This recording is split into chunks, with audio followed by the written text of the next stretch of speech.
Hola, soy Anita. En esta ocasión te voy a explicar qué es y cómo se desarrolla la reproducción asexual. La reproducción es una característica fundamental de todos los seres vivos. Puede ser sexual o también asexual. En esta ocasión nos vamos a enfocar solamente a la reproducción asexual. El tipo de reproducción asexual involucra un solo progenitor y no interviene la unión de células haploides o gametos. Y esta fue la primera que apareció en el curso de la evolución. En esta reproducción se desarrollan procesos mitóticos que dan como resultado la formación de un organismo que puede ser unicelular o pluricelular, pero siempre es idéntico al progenitor. Es un proceso sencillo y muy rápido, por lo que es empleado por infinidad de seres vivos. En el caso de los organismos pluricelulares, esta reproducción generalmente se da si el organismo conserva células con totipotencia embrionaria. Estas células tienen la capacidad de diferenciarse en cualquier tipo de célula. La mayoría de los organismos pluricelulares que tienen esta capacidad se encuentran entre los metazoarios inferiores y en las plantas, aunque se ha visto que también se puede dar en algunos vertebrados. Existen varias modalidades de reproducción asexual, entre las que se encuentran la bipartición, la gemación, la esporulación, la reproducción vegetativa, la fragmentación y la partenogénesis. Vamos a revisar en qué consisten cada una de ellas. La bipartición también es conocida como fisión binaria y es un proceso que se lleva a cabo en organismos no tan evolucionados como las algas unicelulares, las arqueas, las bacterias y algunos protozoarios. Durante la bipartición, el material genético de la célula progenitora se replica por mitosis y se desarrolla un crecimiento de la membrana celular. En el caso de los organismos eucariontes que tienen una membrana nuclear, también se duplica envolviendo a cada conjunto de material genético, los cuales se mueven a polos opuestos de la célula. Esta migración de núcleos se da para que la célula pueda sintetizar paredes celulares y membranas citoplasmáticas que les permita separar a las células hijas. Al final, cada una de estas células hijas deberá crecer hasta alcanzar las dimensiones que tenía la célula progenitora para posteriormente volver a repetir el proceso. Existen varios ejes de división en la bipartición.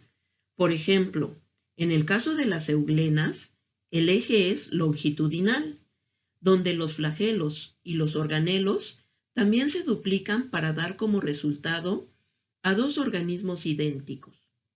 Cabe resaltar que en esta reproducción, el organismo progenitor desaparece para crear a los descendientes. La gemación también es conocida como yemación y es una división desigual ya que se crean organismos de distinto tamaño. Generalmente uno es más grande que el otro. Se realiza en organismos unicelulares como las levaduras y en pluricelulares como algunos tipos de hongos, corales, esponjas e hidras. Durante este proceso, el material genético de la célula progenitora también se duplica por mitosis, formando de esta manera dos núcleos. En el caso de los organismos unicelulares, uno de los núcleos se dirige hacia la membrana celular, donde se forma una prolongación llamada yema, que va envolviendo el núcleo y después se desprende formando un organismo pequeño comparado con la célula progenitora. Esta yema puede desprenderse o también puede quedarse unida al progenitor para ir formando nuevas yemas y al terminar se forma un organismo colonial. En el caso de los organismos pluricelulares, como las hidras, se desarrolla una protuberancia sobre su superficie que también se conoce como yema. Esa protuberancia va desarrollando un organismo similar al progenitor y en un momento se desprende para después crecer hasta tener el tamaño del progenitor. También puede darse la opción de quedar pegado al progenitor de tal manera que también se puede formar una colonia. La esporulación también es conocida como esporogénesis. Es un proceso que se realiza en organismos unicelulares como las amibas, bacterias y protozoarios, y también en pluricelulares como los helechos, hongos, líquenes y algunas plantas superiores cuando éstas tienen una fase asexual. Durante la esporulación, el material genético se duplica varias veces por mitosis repetidas, formando varios conjuntos de material genético que se rodean de citoplasma y membrana celular. Posteriormente, en cada conjunto se forma una capa de péptidoglicano, quedando cada conjunto envuelto en una cubierta gruesa que le sirve de protección, formándose así lo que conocemos como esporas. Cuando ya se han formado suficientes esporas, la célula progenitora sufre un proceso llamado lisis, rompiendo su membrana y liberando todas las esporas. Cuando estas esporas llegan a un ambiente que tenga condiciones favorables para ese organismo, se rompe la cubierta gruesa y se desarrolla un organismo idéntico al progenitor. Esta reproducción, como su nombre lo indica, se lleva a cabo en las plantas y también es conocida como regeneración vegetativa.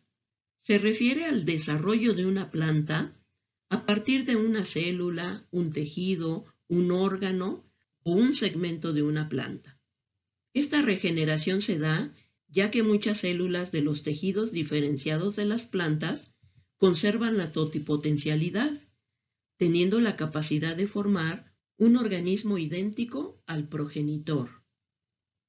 Esta reproducción tiene varias modalidades, entre las que se encuentran por estolón, por rizoma, por tubérculo o por bulbo. Vamos a ver en qué difieren cada una de ellas. Los estolones son ramas formadas por la planta progenitora que salen de su tallo principal y crecen paralelos a la superficie del suelo. A cierta distancia, cuando los estolones tocan el suelo, forman raíces, desarrollándose así una nueva planta. Ejemplos de plantas con esta modalidad de reproducción son las fresas, la menta, el lazo de amor o también conocido como cinta y el trébol, entre otras. Los rizomas son tallos subterráneos formados por la planta progenitora que crecen horizontales al suelo y muchas veces almacenan nutrientes. Además, su crecimiento es indefinido. El rizoma cuenta con zonas meristemáticas que tienen la capacidad de diferenciarse para formar raíces y una nueva planta idéntica a la progenitora. La diferencia con el estolón es que el rizoma es un tallo subterráneo y el estolón es superficial. Ejemplos de plantas que se reproducen por rizomas son el jengibre, el bambú, el lirio, entre otras. Los tubérculos son tallos subterráneos modificados y engrosados, generalmente de forma voluminosa, en los que se acumulan nutrientes de reserva para la planta. En su superficie se desarrollan yemas que contienen tejidos meristemáticos capaces de desarrollar una nueva planta. Ejemplos de plantas que se reproducen de esta manera son las papas, el camote, la dalia, la begonia, entre muchas otras. Los bulbos no son raíces ni tallos, son la base de las hojas que aumentan de grosor y por lo tanto el bulbo está formado por varias capas. Son órganos que las plantas utilizan como reserva de nutrientes. En las axilas de las capas se forman bulbos de renuevo. los cuales se pueden desprender y de esta manera formar una nueva planta. Ejemplos de plantas con bulbos son la cebolla, el ajo, el narciso, el tulipán, el jacinto, entre otras. La fragmentación, también conocida como escisión, corresponde a un proceso similar a la reproducción vegetativa, pero se da en animales pluricelulares. En este proceso, el organismo se divide o fragmenta de forma espontánea o por algún accidente en dos o más partes y de cada segmento se reconstruye un nuevo organismo. Un ejemplo de esta modalidad se realiza en la estrella de mar. Si este organismo pierde un brazo, es capaz de regenerarlo para quedar completa, e incluso del brazo que fue desprendido, se pueden formar todas las estructuras faltantes para formar una estrella idéntica a la progenitora. Este proceso también se puede llevar a cabo en planarias y esponjas y en algunos otros organismos. La partenogénesis es un proceso de reproducción diferente, ya que intervienen células sexuales femeninas, es decir, óvulos, pero sigue siendo una reproducción asexual porque no existe fecundación. Este proceso ocurre en organismos femeninos que producen descendientes llamados partenotes, que pueden ser haploides o diploides, dependiendo de la especie que se trate. La partenogénesis en algunas especies es favorecida por las condiciones ambientales adversas y en algunas otras corresponde a un misterio evolutivo. Este proceso se ha visto desarrollar en reptiles, insectos, anfibios y en algunas especies de peces y aves. La partenogénesis tiene dos modalidades, dependiendo si existe o no un proceso de meiosis cuando se desarrolla el óvulo. Una de las modalidades corresponde a la partenogénesis ameiótica o diploide. En este proceso, cuando el óvulo se está formando, no llega a realizarse la meiosis, por lo tanto, ese óvulo es diploide, y el organismo resultante también lo es. Se ha visto esta modalidad en platelmintos, rotíferos, crustáceos, insectos y anfibios. La segunda modalidad corresponde a la partenogénesis meiótica o haploide. Durante este proceso se realiza la meiosis de manera normal en el óvulo, para formar un óvulo haploide. Este óvulo se multiplica sin ser fecundado, dando origen a un organismo haploide. Se ha visto que en algunos casos se puede realizar una duplicación de cromosomas, dando como resultado un organismo diploide. En el caso de la abeja melífera y algunas avispas, forman a partir de óvulos haploides a descendientes masculinos haploides llamados zánganos, y a partir de óvulos fecundados se forman hembras diploides que corresponden a las obreras y a la reina. Los dos tipos de reproducción que se realizan en los seres vivos conforman una característica esencial de la vida. Estos dos procesos nos ayudan a comprender la manera como logran las diversas especies llegar a mantenerse en el tiempo, ya que su objetivo es lograr la máxima eficiencia reproductiva que les asegure que su especie no se extinga. Aquí vemos una tabla en donde comparativamente vemos las características de la reproducción asexual y sexual. Si comparamos estas características, vamos a ver que en la reproducción asexual se requiere un solo progenitor, mientras que en la reproducción sexual es necesario la presencia de dos progenitores o puede ser un progenitor, pero siempre se requieren dos gametos para la unión. En la reproducción asexual, el proceso de división celular predominante es la mitosis, y en la reproducción sexual También hay mitosis, pero el principal es la meiosis. En la reproducción asexual, un organismo puede hacer copias de sí mismo, mientras que en la reproducción sexual es necesario la unión de gametos para poder formar a un organismo.